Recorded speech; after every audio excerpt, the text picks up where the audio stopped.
I'm the University Librarian at Curtin Uni in Perth, WA. Yeah, most of my working life now is more around managing staff and budgets and facilities. And I am grateful to have had the experience of being involved with the ASA over my career. I'm probably transitioning more now to being readily identifying myself as a librarian. When I sort of moved into academic libraries around 2015, I would still sort of refer to myself as an archivist who happened to be working in a library. Most of my archival career was in university archives, but I worked in local government archives, did a lot of school archives projects, the Royal Adelaide Golf Club when I was in Adelaide, Yalumba Winery, quite a bit of project work when I first moved to South Australia from Sydney. And, that they were good experiences, and I think archives do give you insight into the way businesses work, which is quite useful knowledge to have in a management role. I did a Bachelor of Arts at Sydney Uni. I'd come from Tasmania, rural Tasmania. So Sydney Uni was my escape plan in the sort of early mid-80s. And did a BA, History Honours. Didn't want to teach, still didn't want to teach. And my then boyfriend was in a share house in Newtown with someone who had done the archives course at W and was working at the State Archives. And he said to me, you might be interested in talking to Tracy about what she's doing, and maybe that course would be something that might appeal for you next year. I met Peter Orlovich, I think there was an evening information thing. I went along to check it out.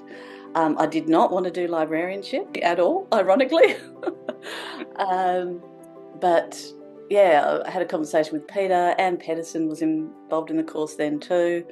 I was really impressed with both of them, and it was an eclectic bunch of people who turned up at that information session too, which quite appealed to me. A lot of mature age students. Yeah, so it was a small course. I liked the focus on original documents. In that sense, it was sort of, resonated to my interest in history. So I fell into it. Serendipitous. A key part for me was, I'd been convener of the South Australian branch. I was very involved nationally in the sort of fight for keeping the regional offices of the National Archives of Australia. So there were these closures threatened, and there was a handful of us nationally, not all members of the ASA, but probably at least half were, if not more, just started emailing each other, introducing each other and looking at what sort of action we could take. And we were fairly bolshy in South Australia, or perhaps that just reflects me. I was bolshy. And one of the things that we did through the branch was, we did consult with the National ASA National Council, possibly not as much as they would have liked, because I thought their press release was pretty tame. We had a protest outside the National Archives office. We had T-shirts made, also, we really did step up. And there was a sort of community groundswell of colleagues and supporters. So I don't know, we must have had at least 30 odd people outside the National Archives office. And that was very satisfying, can I say? The ABC radio news, as well as the 7:30 report, the local, when there was still a local version of 7:30 report from the ABC nationally. And so it was a really great moment from my point of view of making what's really important to us and putting it on the front foot, and calling, National Archives, ironically, to account for its decisions under Ross Gibbs at the time. And I guess there was a bit of a buzz, really, and the fact that we were successful. And that groundswell was, people signing petitions, letters to ministers, going along to politicians' town hall meetings wearing our T-shirts, you know, and asking questions. You know, it did feel like democracy, you know, in motion, and the ASA community was so much a part of that. So it was a really galvanising moment. So when I sort of had a sense during 2010 that the ASA, you know, the troubles were looming, what were we going to do? You know, because we didn't want to see it lost. That was the thing that was, again, quite galvanising, to think how can we, you know, try to intervene, and that's when I decided to stand for ASA Council. So there were various people that I was talking to that going, okay, who is best placed to try and intervene? And I was like, well, who can I support to intervene? But then it was sort of feeling like, well, Kylie, you're probably going to be the person who's intervening here. So in terms of standing as Vice President, that's what I did. I mean, that was not by any means a normal thing to do. I mean, mostly people just stood as a council member and waited patiently and to see how people would like them to contribute. I was, again, feeling bolshy, and, you know, I needed to be part of the executive so I could have some serious conversations about where we're heading, and that the VP role was the one that was vacant. And look, I'm really glad I did it, but it wasn't easy. I know that I was seen by some council members as the troublemaker from Adelaide, you know, who were dubious about my motives, and, you know, we built trust with those who decided to continue on with that council. We actually had each other's backs and worked together. And I certainly learned a lot through it. There's so much good stuff, and I think we take some of it for granted. The national conferences, absolutely, and they are where ideas get expressed. Hearing from, you know, leading international keynotes, you know, expanding people's horizons professionally, and still giving them sort of access to sort of relevant case study type stuff as well. That's more pragmatic and practical. You know, so there's a sort of the bread and butter stuff, and members miss that if that doesn't happen, and it's a chance to network. So I think, you know, personally, I've valued both the intellectual input, the network, and then if I think, you know, more broadly, it is around the advocacy. And we're in an environment where it's harder than ever, I think, to be heard, to explain to people why you care about this stuff, why they should care, all of that. It is just providing that structure for people to find kindred spirits who are going to say, oh, look, this is something that I'm concerned about. Is it something that resonates for the profession?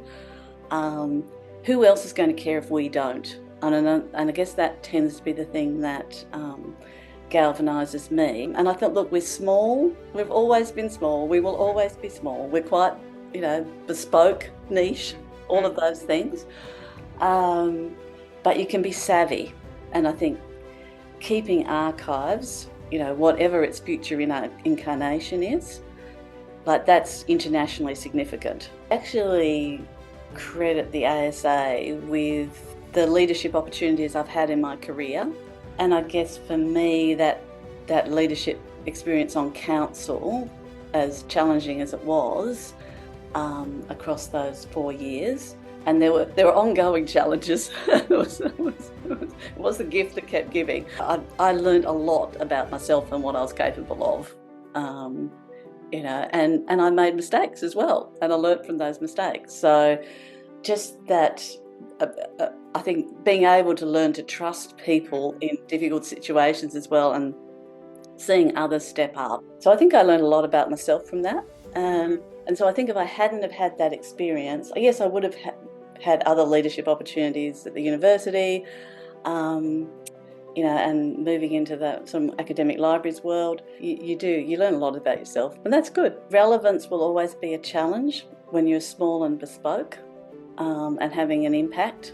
So it's about what is your niche, And I guess one of the things that I feel like the organisation has struggled with a little in the subsequent years is being clear about the direction and having people who've got some management experience who can bring that more enterprise-wide lens to the running the society in terms of both governing the organisation well, being strategic around the positioning.